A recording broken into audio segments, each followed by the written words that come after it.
بسم اللہ الرحمن الرحیم۔ قال رسول اللہ صلی اللہ علیہ وسلم من تشبہ بقوم فہو منہم۔ امام ابو داؤد نے اس حدیث مبارکہ کو روایت کیا ہے، جس میں امام الانبیاء جناب محمد رسول اللہ صلی اللہ علیہ وسلم نے فرمایا جو کسی قوم کی مشابہت اختیار کرے گا وہ انہی میں سے ہوگا۔ ناظرین کرام، بدقسمتی سے ہم مسلمان نکالوں کی قوم بن گئے ہیں۔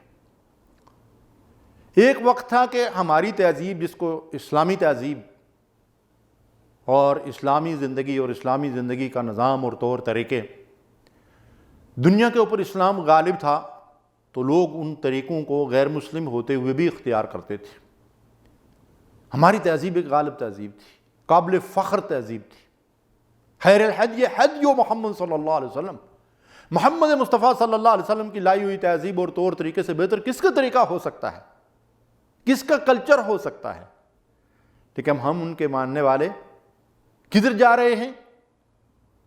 امام بخاری اور مسلم نے ایک حدیث مبارکہ روایت کی ہے، توجہ سے سنیے۔ اللہ کے نبی صلی اللہ علیہ وسلم نے فرمایا تم اپنوں سے پہلوں کے طور طریقوں کی بالشت در بالشت پیروی کرو گے، یعنی بالکل ان کے نقش قدم پر قدم بقدم چلو گے، یہاں تک کہ وہ گو کے بل میں داخل ہوئے تو تم بھی ایسا ہی کرو گے۔ صحابہ نے عرض کیا یا رسول اللہ صلی اللہ علیہ وسلم، یہ پہلے لوگوں سے مراد یہود و نصارہ ہیں؟ تو آپ صلی اللہ علیہ وسلم نے فرمایا کہ اور کون؟ اللہ اکبر، یعنی تم یہود و نصارہ کے نقش قدم پر چلو گے جن پر اللہ کی لعنت اور پھٹکار پڑی ہے اور وہ اللہ کے راستے سے بھٹک گئے ہیں۔ روزانہ دعائیں کرتے ہیں غیر المغضوب علیہم ولا الضالین آمین، اور چلتے ان کے طور طریقوں کے اوپر ہیں، ان کے نقش قدم پر چل رہے ہیں۔ پھر آپ صلی اللہ علیہ وسلم نے فرمایا، دوسری روایت ہے کہ اگر ان میں سے کسی نے عورت سے راستے میں شہوت پوری ہوئی ہوگی، یعنی سر عام اگر زنا کیے ہوں گے تو تم بھی ایسا کرو گے، استغفر اللہ۔ اور یہاں تک بھی فرمایا کہ اگر ان میں سے کسی نے اپنی ماں سے منہ کالا کیا ہوگا تو تم بھی ایسا کرو گے۔ آج ایسے واقعات اور حادثات آئے دن سننے میں آ رہی ہیں۔ تو اللہ کے رسول صلی اللہ علیہ وسلم نے جن چیزوں کی نشاندہی کی تھی وہ پوری ہوتی جا رہی ہیں، اور یہ قیامت کی نشانیاں۔ یہود و نصارہ کی اندھی تقلید، اور اللہ کے رسول صلی اللہ علیہ وسلم نے کیا فرمایا کہ پھر تم انہی میں سے ہو، من تشبہ بقوم فہو منہم، وہ انہی میں سے۔ تو کس قدر بدنصیبی اور بدقسمتی ہوگی کہ اللہ کے آخری رسول صلی اللہ علیہ وسلم پر ایمان لا کر بھی ہم قیامت کے دن ان لوگوں کے ساتھ اٹھائے جائیں جو اللہ کے غیظ و غضب کا شکار ہوئے۔ آج ہم نے رسول اللہ صلی اللہ علیہ وسلم کی تہذیب اور آپ کے طور طریقوں کو چھوڑ کر مغرب کے طور طریقے، ہندو کی رسمیں، غیر مسلموں کے رواج، ان کو اپنا لیا ہے، اور ہم اسلام کے اوپر چلنے کے بجائے، قرآن و سنت کی ہدایات کے اوپر چلنے کے بجائے رسم و رواج پر چلنے والے مسلمان بن گئے۔ اللہ کے نبی صلی اللہ علیہ وسلم نے فرمایا لیس منا من تشبہ بغیرنا، جو ہمارے علاوہ دوسروں کی مشابہت اختیار کرے، لیس منا، وہ ہم میں سے نہیں ہے۔ یعنی مسلمان ہو کر یہ کام اگر کوئی کرتا ہے تو اس کو یہ کام زیب نہیں دیتا، یہ مسلمانوں والا کام نہیں ہے۔ پھر فرمایا لیس منا من عمل بسنت غیرنا، جو ہمارے طور طریقوں کو چھوڑ کر دوسرے لوگوں کے طور طریقے اختیار کرتا ہے، لیس منا، وہ ہم میں سے نہیں ہے۔ میں پھر عرض کر رہا ہوں کہ اللہ کے رسول صلی اللہ علیہ وسلم کا طریقہ زندگی اس قدر نفیس، پاکیزہ، صاف ستھرا، آپ کی زندگی کے اندر اتنی سادگی، آپ کے اخلاق بہترین اخلاق، وَإِنَّكَ لَعَلَىٰ خُلُقٍ عَظِيمٍ، آپ کی لائی ہوئی ہدایات اور آپ کا عمل کس قدر پاکیزہ زندگی ہے۔ لَقَدْ كَانَ لَكُمْ فِي رَسُولِ اللَّهِ أُسْوَةٌ حَسَنَةٌ، ہمارے مرد اور عورتیں اللہ کے رسول صلی اللہ علیہ وسلم کے اسوہ کو چھوڑ کر یہود و نصارہ کے پیچھے چل رہے ہیں۔ مرد داڑھی مونچھ مونڈ کر اس کے اوپر فخر کر رہے ہیں، جبکہ اللہ کے نبی صلی اللہ علیہ وسلم نے فرمایا خالف المشرکین ایف اللحا واخف الشوارب، کما قال صلی اللہ علیہ وسلم، مشرکوں کی مخالفت کرو، داڑھیوں کو بڑھاؤ اور مونچھوں کو پست کرو۔ ہماری خواتین کو حکم دیا کہ گھروں سے باہر نکلیں، یا ایھا النبی قل لازواجک وبناتک ونساء المؤمنین یدنین علیہن من جلابیبہن، تو اپنے چہروں کو ڈھانک لیں، پردہ کر لیں چہروں کا۔ ہماری خواتین گھروں سے باہر نکلتی ہیں خوب میک اپ کر کے، بعض کے گلے میں وہ رسی کی طرح چادر اور لٹک رہی ہوتی ہے، بعض اس سے بھی فارغ ہو گئی، اور کپڑے تو بالکل ہی مختصر ہو گئے. انا للہ و انا الیہ راجعون. ایسی خواتین جو کپڑے پہن کر بھی ننگی ہوں، اپنے جسم کی نمائش کرتی ہوں، نبی صلی اللہ علیہ وسلم نے فرمایا کہ جنت کی خوشبو 40 سال کی مسافت پہ جائے گی، وہ اس خوشبو کو بھی نہیں سینکھ سکیں. ڈرو اللہ کے عذاب سے، ڈرو اللہ کے خوف سے. غیر مسلموں کی نقالی اور بے دینوں کی نقالی مت اختیار کرو. علامہ اقبال کتنی دل سوزی کے ساتھ کہتے ہیں، وضع میں تم ہو نصارہ تو تمدن میں حنود، مسلمان ہیں جنہیں دیکھ کر شرمائیں یہود.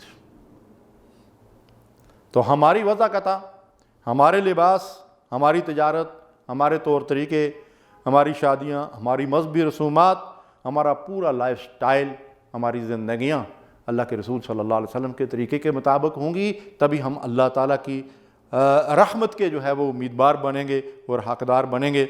اور اسی طریقے سے جہاں غیر مسلموں کی مشابہت کو اختیار کرنے سے روکا گیا، اللہ کے نبی صلی اللہ علیہ وسلم نے مردوں کو عورتوں کی مشابہت اختیار کرنے اور عورتوں کو مردوں کی مشابہت اختیار کرنے سے منع فرمایا، اور فرمایا جو عورتیں مردوں کی مشابہت اختیار کرتی ہیں ان پہ اللہ کی لعنت، اور جو مرد عورتوں کی مشابہت اختیار کرتے ہیں ان پہ اللہ تعالیٰ کی لعنت. اب اس میں مشابہت سے مراد کیا ہے؟ جسمانی مشابہت، وضع قطع، لباس، چال چلن، کسی بھی معاملے میں اگر مرد عورتوں کی اور عورتیں مردوں کی مشابہت اختیار کریں گے تو ان کے لیے اللہ کے رسول صلی اللہ علیہ وسلم کا یہ حکم ہے. اس لیے ہم غیروں کی مشابہت اور طور طریقے چھوڑ کر اسلامی تہذیب کو فخر سے اپنائیں. مسند احمد کی روایت ہے، فتنے تاریک رات کے حصوں کی طرح رونما ہوں گے. آدمی صبح کو مومن اور شام کو کافر، شام کو مومن اور صبح کو کافر. اور دین و ایمان کو لوگ معمولی سی حقیر دنیا کے بدلے فروخت کر دیں گے. اس وقت اپنے دین پر مضبوطی سے قائم رہنے والا ہاتھ میں انگارہ لینے والے کی طرح یا کانٹوں کو مٹھی میں پکڑنے والے کی طرح ہوگا. اللہ اکبر. مسند احمد کی یہ روایت ہے. آج صورتحال یہی ہے. لیکن اگر آج ہمیں ہاتھ پہ انگارہ رکھنا پڑے اور کانٹے مٹھی میں دبا کر پکڑنے پڑیں تو یہ کام ہم کر لیں، اس لیے کہ جہنم کے عذاب کے مقابلے میں یہ کچھ بھی مشکل نہیں. جہنم کے عذاب سے بچنے کی صورت یہ ہے کہ ان الدین عند اللہ الاسلام. ہم اسلامی تہذیب کے اوپر فخر کریں، اس کو فخر سے اپنائیں اور اس کے طور طریقوں کے اوپر اس طرح عمل کریں جس طرح صحابہ کرام کرتے تھے.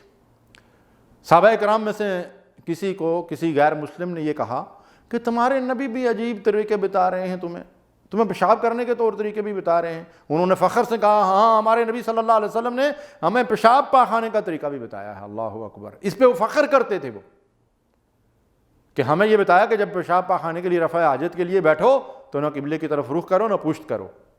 جب پیشاب کرو تو سخت زمین کے اوپر پیشاب نہ کرو، اس میں سے کچھ چھینٹیں پڑیں گے. کسی سوراخ کے اندر پیشاب نہ کرو، وہاں کوئی موذی جانور نکل کر تمہیں نقصان پہنچا سکتا ہے. اسلامی تہذیب پہ فخر صحابہ کی زندگیوں کا معمول تھا. سیدنا عمر فاروق رضی اللہ تعالیٰ عنہ ایک دسترخوان پہ بیٹھے ہوئے کھانا کھا رہے تھے. کوئی غیر مسلموں کی جو ہے وہ کوئی سفارت آئی ہوئی تھی. کھانے کا نوالا جو ہے دسترخوان پہ گر گیا، انہوں نے اٹھا کر کھا لیا. تو ساتھی نے تھوڑا سا جو ہے وہ چوکا لگایا اور کہا کہ یہ لوگ اسے معیوب سمجھتے ہیں. سیدنا عمر فاروق رضی اللہ تعالیٰ عنہ نے فرمایا میں ان غیر مسلموں کو، کافروں کو خوش کرنے کے لیے محمد رسول اللہ صلی اللہ علیہ وسلم کی سنت کو ترک کر دوں؟ اللہ اکبر. رسول اللہ صلی اللہ علیہ وسلم کی سنت پہ فخر کرنے والے تھے صحابہ اکرام. اللہ نے ان کو دنیا میں عزت کا مقام دیا. آج ہمیں شرم آتی ہے نبی صلی اللہ علیہ وسلم کے طریقوں پہ عمل کرتے ہوئے، لیکن یہود و نصارہ کے طور طریقوں کو خوشی سے دوڑ دوڑ کر اپنا رہے ہیں. اس لیے اللہ تعالیٰ نے دنیا میں ہمارے ساتھ بھی وہی معاملہ اختیار کیا ہوا ہے جو ان کے ساتھ ہوا تھا. آج دنیا میں ہماری کوئی عزت ہے، کوئی ہمارا مقام ہے، کوئی ہمیں پوچھتا ہے، کوئی ہماری حیثیت ہے؟ اتنے بے وزن ہم کیوں ہو گئے ہیں؟ ہم تو خیر امت ہیں، ہم تو دنیا کے امام بنائے گئے تھے. اس امامت کے منصب سے ہمیں کیوں معزول کر دیا گیا؟ اللہ کے نبی صلی اللہ علیہ وسلم نے فرمایا تم میں سے کوئی دیکھنا چاہتا ہے کہ تمہارا اللہ کے نزدیک مقام کیا ہے تو تم یہ دیکھو کہ تم نے اللہ کے دین کو کیا مقام دیا ہوا ہے. تو جہاں ہم نے اللہ کے دین کو، اللہ کی شریعت کو، اللہ کے نظام کو رکھا ہوا ہے، وہیں اللہ نے بھی ہمیں رکھا ہوا. وآخر دعوانا الحمدللہ رب العالمین. صلوا علیہ